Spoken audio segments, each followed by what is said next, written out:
Are you addicted to your cell phone? Do you go to sleep with it at night and wake up scrolling to it in the morning? Do you tuck it under your pillow while you go to sleep? Technology can be such an amazing tool and it can really enhance your life. But what happens when it starts to do the opposite? Can you tell if you really are addicted to your cell phone? And if it's killing the intimacy in your relationship? Today I'm going to be sharing signs of actual cell phone addiction, ways to kill that addiction, and what to do if you suspect your partner is the one who's addicted to their cell phone. So keep watching.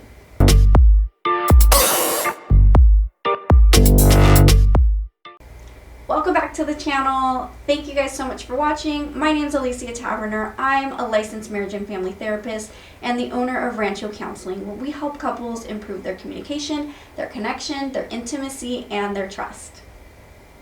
According to psychguides.com, 90% of Americans own a smartphone, and 67% of Americans have admitted to checking their phone even if it didn't ring or vibrate. So if everybody has them and we're all using them, then you might be wondering, what's the big deal? I love my iPhone. I love how readily available it is. I love keeping it in my purse and pulling it out of my pocket to capture a photo or a video. I love taking videos and capturing memories of my kids. I also love that I have this little tiny computer at the palm of my hands that I can look up anything that I need, right? I mean, just a couple seconds ago, I looked up that statistic to share with you. You don't need me to tell you all of the amazing benefits of technology and of our cell phones, right? We all use them, we all have them. They're awesome.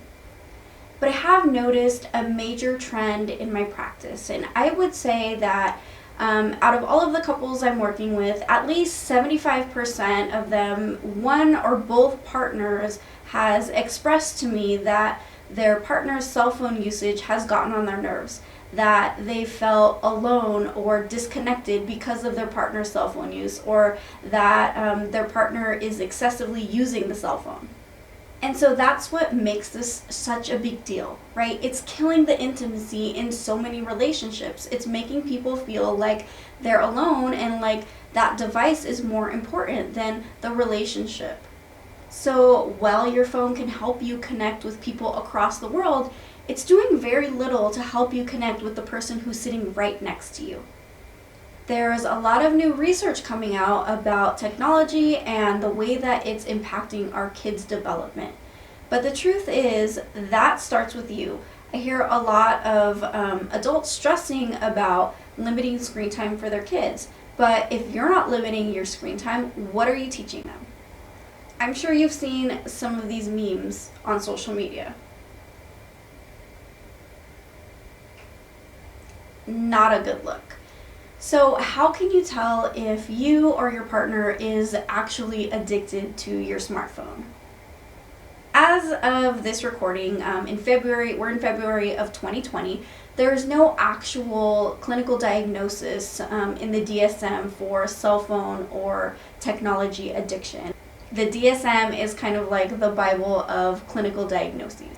However, some of the things that you should be aware of come from the diagnosis that is in the most recent version of the DSM for gambling addiction, because it's also a behavioral addiction, and that was just recently added. These criteria include, there's 7 different things, but in order to have an actual clinical diagnosis, you only need 4 out of the 7. The first criteria is needing to use the cell phone more and more in order to obtain the desired effect. So you can think about this kind of like when a person is addicted to a substance, right? And you develop a tolerance. You need more and more of that substance in order to create the desired impact. Criteria number 2 is failed attempts to stop using the cell phone or try and diminish or lessen the amount of usage. Number 3 is a preoccupation with the phone. The fourth criteria is turning to your cell phone when you're experiencing negative feelings like anxiety or depression. The fifth is excessive use to the point of a loss of time. So think like scrolling social media for what seems like a couple minutes, which actually turns into hours. So if you experience a loss of time while you're using your smartphone, that's the fifth criteria. The sixth criteria is the need for the newest cell phone or the newest apps. And the seventh is feelings of withdrawal when you're not able to be on your cell phone, or if it's out of reach, maybe the battery dies and you start to feel feelings of anxiety, restlessness, or depression. Sight Guides actually has a really nifty little quiz. I'm going to link to that below. You can take it and figure out if you or your partner is actually experiencing smartphone or technology addiction. And so remember, you only need 4 out of the 7 criteria that I listed. And you don't necessarily have to have a full-blown addiction for it to be impacting your relationships and the intimacy between you and your partner. Okay, so now that we've established that, let's talk about ways that you can kill that addiction so that you can start improving the intimacy between you and your partner, and so you can stop looking like this. Quitting anything cold turkey is really difficult, and so you really also want to focus on creating lasting change. And so instead of just quitting the cell phone altogether, I suggest you do these couple of things instead. One of the best things that you can do is to create times in your life that are kind of sectioned off where you can have technology-free time that you also spend with your partner. So things that you're already doing in your life. Think about like having dinner.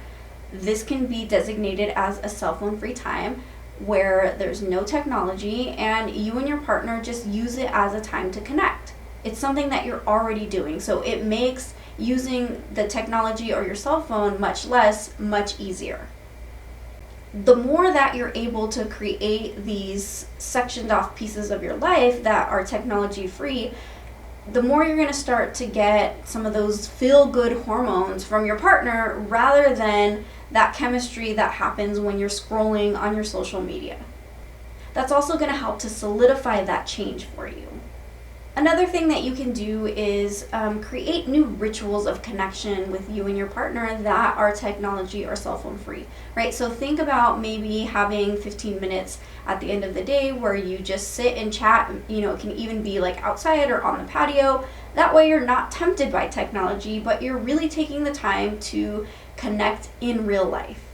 So you might be saying like, okay, yeah, I get all of those things. It's not even me who's the problem. It's my partner who is totally addicted to his cell phone or her cell phone. What do you do then?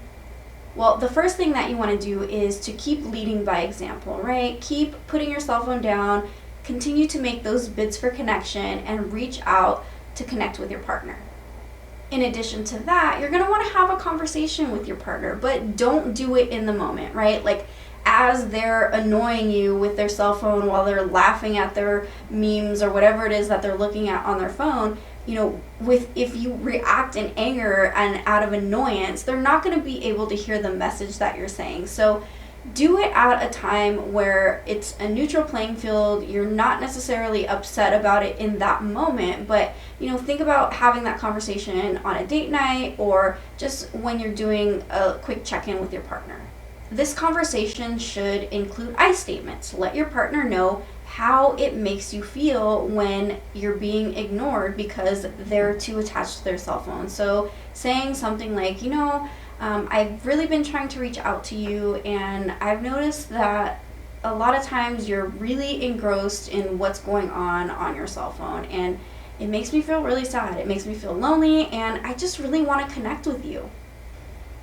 After that, you're going to want to make a specific request of your partner. So let them know exactly how it's making you feel. You know, I feel sad, I feel isolated, I feel alone, and then make your request. I think having dinners that are tech and cell phone free are going to be really beneficial for us. So let's just try to have dinners this next week where we don't touch our phones. You know, I want that to be a time for us to really just have a conversation and check in about our days. After you have that conversation, just kind of see how it goes, and just remember that you're going to want to give them grace while they're making these adjustments, right? Don't shame them, don't criticize them, because that definitely doesn't help in creating lasting change. So that's it. That's all I have for you today, guys. Thanks so much for watching. As always, don't forget to hit like and subscribe. Share this video with your friends, and don't forget to hit that little bell button. That way you get a notification every time I upload a new video. I'll talk to you guys again next Tuesday.